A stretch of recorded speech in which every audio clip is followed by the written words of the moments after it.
when I was already in the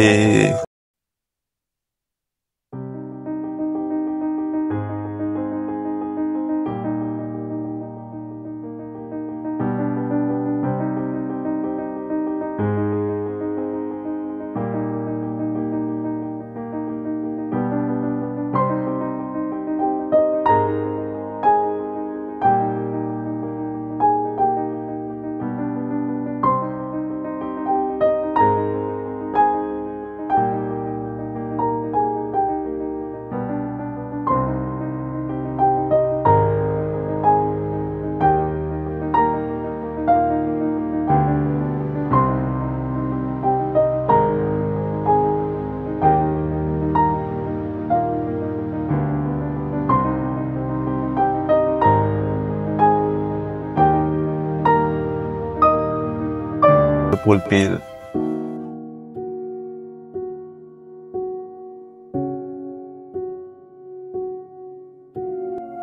Paano po yung kabataan ninyo? How was it like? Dati na ho ba madasalin na kayo? Kahit ng kabataan nyo? Nung high school ako, I joined the choir. I go to church every Friday. Then, lang din ako, church goer lang din ako every Sunday. I never miss a Sunday Mass. Church goer din kasi ako. Actually, I studied in Catholic school and I was raised up to be a parang pure Catholic, going to church. But not as active as now, no? No po. Kasi nga, napaka-active mo. Nag-member lang ako sa choir, then singing lang. Pero, although din mo maganda boses ko. ang kailan lang ako naging active din dito sa church. Actually, ang life ko naman parang easy goer din. Kaya lang nung way back 2002 na parang I was invited to be a member of the lay minister. Pero parang ayaw ko pa nun kasi I enjoy life kasi medyo sabi ko nga medyo happy goer din ako. Dami rin akong friends, dami akong barkada. Mahilig ako sa mga horse racing. Wow, maganda ng mga polo, ganun? Hindi. Horse racing lang? Horse racing yung sa karera. Okay. Karera ng kabayo. I gamble. Meron din cockfighting. Nagkaasawa kayo, anong taon po yun? 1979. 1979. We've been steady ni Senny, 7 years kaming steady bago kami kinasal. You mean mag-girlfriend, boyfriend kayo? Sabi ko, wow, 7 years. Yes. Nakailang girlfriend mo kayo bago kayo? And lang, parang passing through, di ba? And then, I really find this Senny was to be my wife. Actually, nung kinasal kami, hindi pa ako tapos. I was studying ka pa lang. Graduating ako noon kasi nag-ship ako ng course when before I studied architecture, pero namatay yung father ko, so I had to stop kasi mag-assist in architecture, and we are 8 in the family. 8 po? And I was the eldest. My mother told me to choose whether I go on with my studies. Tapos yung sumunod sa akin, 4 na babae, they have to stop. Or yung 4 na babae will go push through their study. Ako naman ang hihinto. So yun yung options. So apparently what happened was, kapatid niyo. Hindi ko kagad nasagot yung mother ko nun kasi mahirap nun. I have my own ambition in life, diba? Gusto ko rin magtapos. And nakita ko yung mga classmates ko, they're in college. Nainggit ako na. Hindi kong nasagot kagad yung mother ko. Kasi sabi ng mother ko, you have to think about it kasi. At saka if you will push through yung ikaw mag-aaral, you promise me na kailangan mong pagtapusin yung dalawang mong kapatid before you go. Bago ka mag-asawa, whatever you do in your life. I find it hard, sabi ko, hindi naman ganun ata kadali kung makagraduate man ako, how is work. And will I earn much na para to support my sisters? So sabi ko, then the next day, sabi ko sa mother ko, yun na lang 4 na kapatid ang mag-aaral. Hinto na lang ako. Wow. So, that's the time na I work in the public work as a draftsman. Kasi at that time, I was taking up architecture in Adamson University. Nasa second year college na ako. Second year, second sem, matay yung father ko. And that was the time na I was told to na mamili ako. Anong work ng mother niyo at that time? Wala siyang work.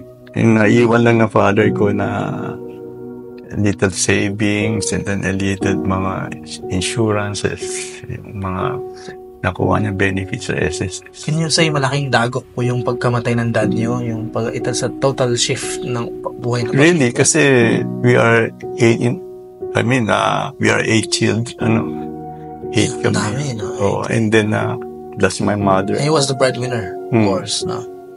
So, sabi nga, na during that time, sabi ko nga, ang magaling lang mag-save ang mother ko. Magaling mag-save. Maano siya sa pagkain namin, pag-balance lahat. Wow. So, kahit paano, nung nawala yung dad nyo, may mga savings pong naiwan. Meron po. But definitely, dahil marami nga kayo, at wala nang breadwinner, you have to step up. Mahirap po ba maging tatay? Mahirap pong maging tatay. Depende kung paano mo dalhin. Kasi kung irresponsible ka, siyempre mahirap. Materially, you're okay. Hindi naman masyadong problema materially. Hindi naman, kasi naman meron din konting kaya sila Senny. So, we help each other. Kung may problema, tulungan kami, lapit kami sa... In terms of discipline po sa mga bata, sino po yung medyo bad cop, good cop among you? At first, I was the one who is disciplined. Kaya lang ayaw ni Senny, kasi pinapalo po mga bata eh. Namamalo? Oo, namamalo po ako. Pero dito lang sa puwet. Yeah. So, but then, ayaw ni Senny nung ganun. So, that time, sabi ko, sige, if you don't want like that, so, ikaw nang bahala. But they grew up so well, no? Oh. Kasi mga puro professional, no? Opo. Your one child is, nasa po yun? Sa US yata? 3 pong anak ko ngayon ay yung 2 nasa Australia, yung isa sa Amerika, and isa nandito. All of them professionals, Professional, right? Wow, congratulations po. Thank you po. May mga apo ka na. Ilan na po ang apo mo ngayon? Ang apo ko ngayon ay 8 na. Wow! Ano pong kaibahan? In terms of feeling siguro, how does it feel to have apo? I'm very happy indeed kasi sabi ko nga, I was not expecting na to grow ng ganon. But it is really growing, talagang ganon. Ang sabi ko nga lang sa mga anak ko, take your responsibility, kailangan pag-aralin niyo yung mga anak niyo. Kasi yun din yung naalala ko sa father ko, wala ka akong maiiwan sa inyong pamana, kundi yung education niyo. Kasi we are 8 in the family, sabi ko nga, pinilit kaming pagtapusin ng father namin in a Catholic school, private school. Parang igapang kami, biro mo, 8 kami. Mag-aral sa St. Anthony, St. Anthony before it closed already. But then yung mamatay nga siya, we are all almost in college, pero lang yung pero napagtapos din namin. Napagtapos din ng mother ko lahat. Ang ginagastos lang niya yung naiwan ng father ko. Tipid na tipid talagang very tight ang ng mother ko pag gagastos.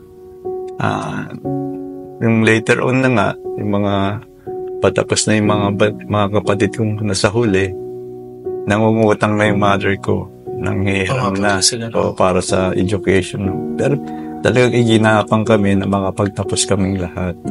Actually, graduate to lahat kami ng college. Praise the Lord. Wow, that's very inspiring. Napagtapos din kami ng mother ko. Then, nung time na tatrabaho ko, hindi naman kalakihan yung sahod ko. Maliit lang din na ibibigay ko sa mother ko. Ilan taon ka po nung namatay si dad mo po? I was only 19 years old. Wow. 19, ang panganay sa 8. Di biro yun. That's not a joke. Sabi ko nga, paano ko madadala yung mga matutulungan? Which is makatulong man lang sa mother ko. But that time, I was able na to work sa tulong ng uncle ko na ipasok ako sa public works, sa dropsman. Hindi naman kalakihan as well. I remember I started at 8 pesos a day. Wow. 8 pesos at that time. Ang sweldo ko sa public works. But anyway, we survived. With God's help, talagang God is good. Andyan siya para tumulong. Very good. Napaka-religyoso niyo po ngayon. Napaka-madasalin niyo po. Nakikita ko po yun. Were you always like that? O meron pong turning point sa buhay? Before, I was not like that. Sabi ko nga, happy-go-lucky rin ako kasi I have friends na mga medyo sugarol. May friends din yung mangingino. I was really going outside, extrovert.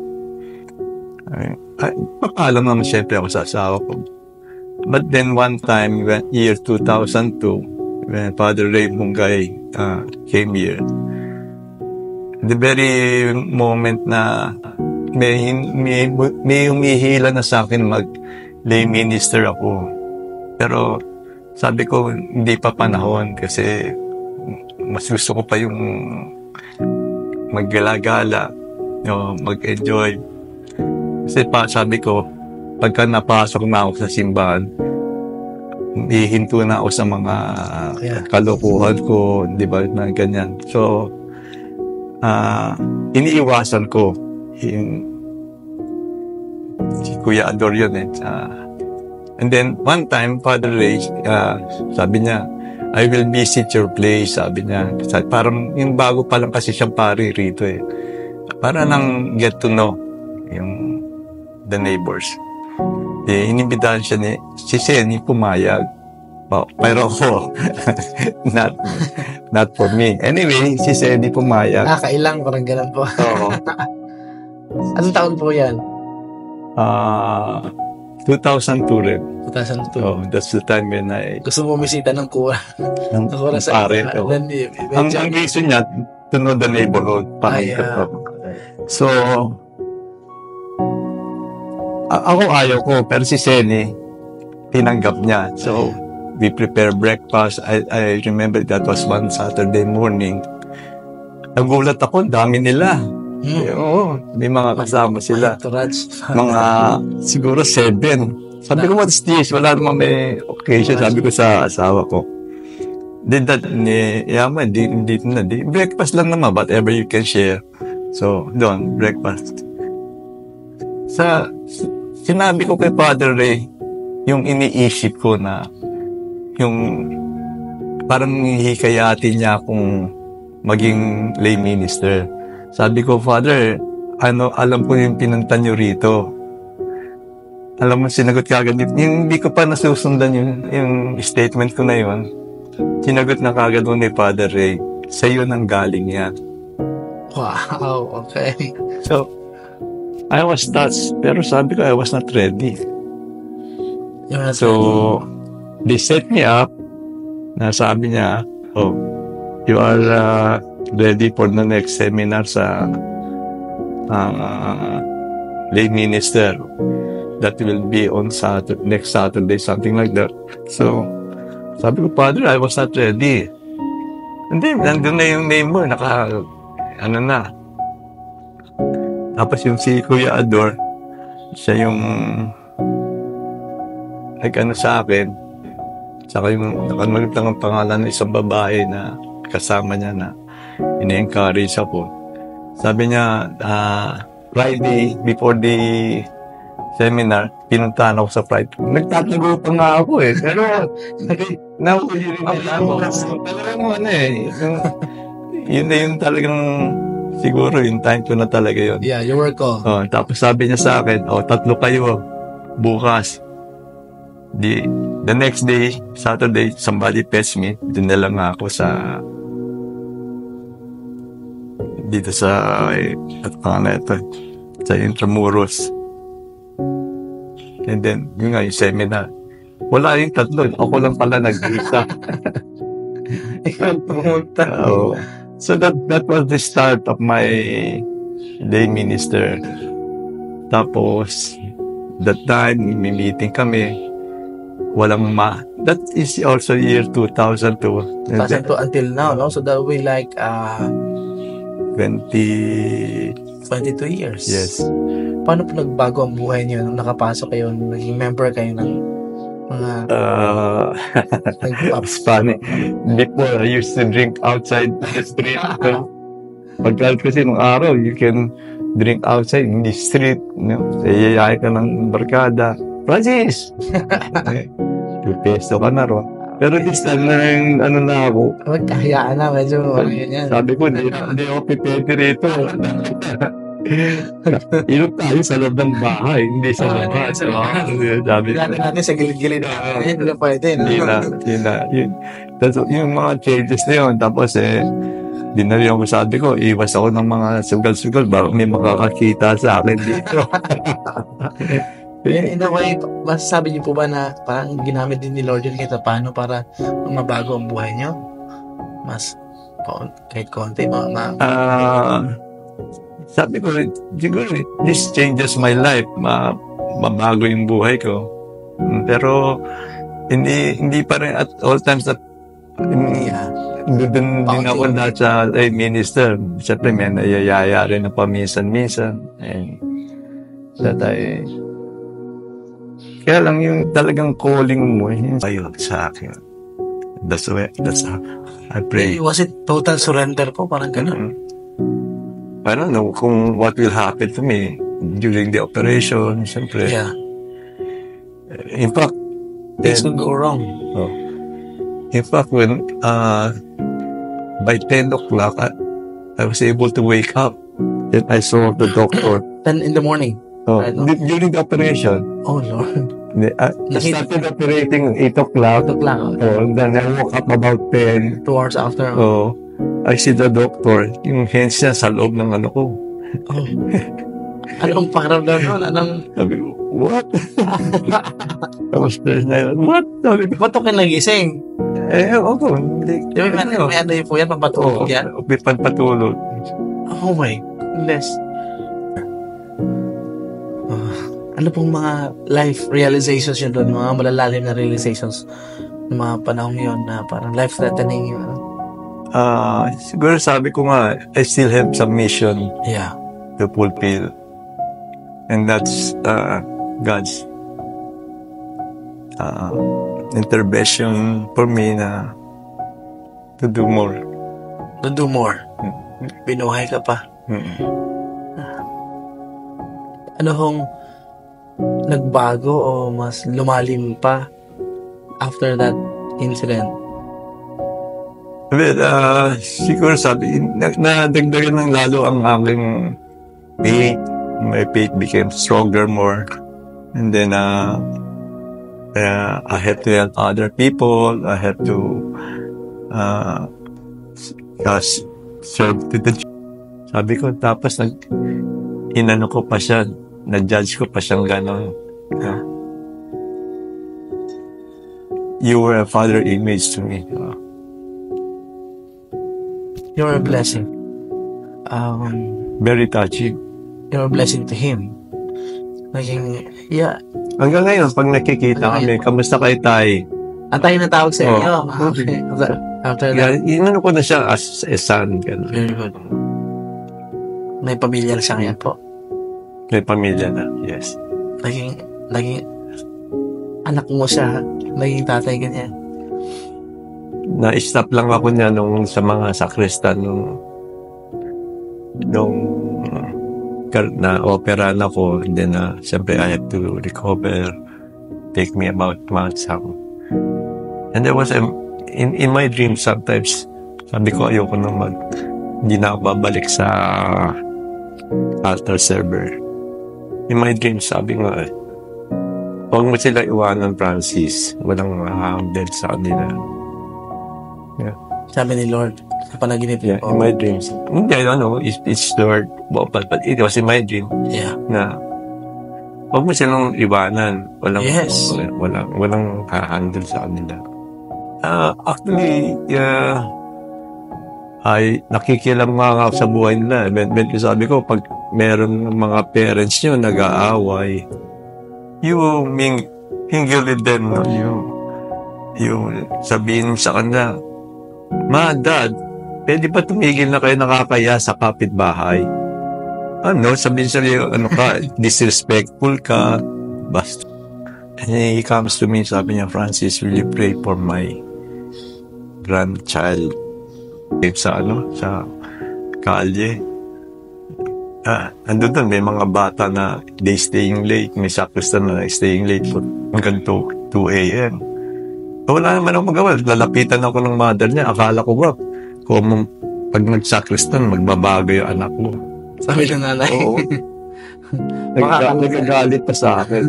Baka akala na rehab yung... Sabi ko pa ako, hindi ko po hawak ang anak niyo. Exactly. Buong araw.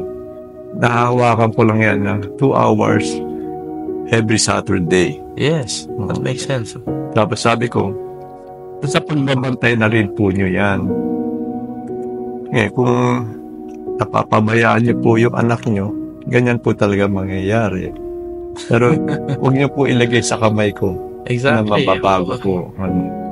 I was helping them, I was guiding them, pero siyempre with your help, that will make your child change. But I'm sure it made a difference in the life of those children. You made a difference. Ginamit kayo ng Panginoon at ni San Jose. Naglingkod din po kayo until now among the Knights of Columbus. Yes. Kaya naging Grand Knight ako, naging District Deputy. Ngayon, State Officer na ako sa Luzon. When I was one part of the District Deputy, actually, yung isang council dyan sa San Isidro, inactive na for 5 years. And so when I become a District Deputy, nabuhay ko ulit sila. Nabuhay ko ulit yung council nila. Wow, praise the Lord. And then, yung mga may sakit, with the help, I share some blessing. Natutuwa sila sa akin. Actually, hanggang ngayon, one time nga, nagkaroon kami ng necro doon sa lugar nila. Necrological service. Sa Knights of Columbus. Yung din namatay sa San Isidro, member namin. So, nagkaroon kami ng necro. Nakaburol sa Don Bosco, we went there last Tuesday. Ito lang Tuesday. So, kilala pa ako ng mga doon, ito si Prat, si Didi. I pray for them. And prayers helps a lot. Exactly. Sabi ko nga, hindi ka nagdadasal, God will not answer you. Amazing. Ano pong naiambag sa buhay ninyo, personally, ng pagiging Knight of Columbus, member of the Knights of Columbus? Yung, parang, kasi actually, yung Knights of Columbus is also part of the church. Yeah. Dito sa San Isidro, inano ko sila na bumalik sila sa church. Ibang parokya po yun, tama po. Holy Family. Ibalik nila yung sarili nila sa church, tumulo sila sa simbahan. And it will be blessed too, sabi ko nga. Kung ikaw ay openly nagbibigay, babalik sa iyo yan twice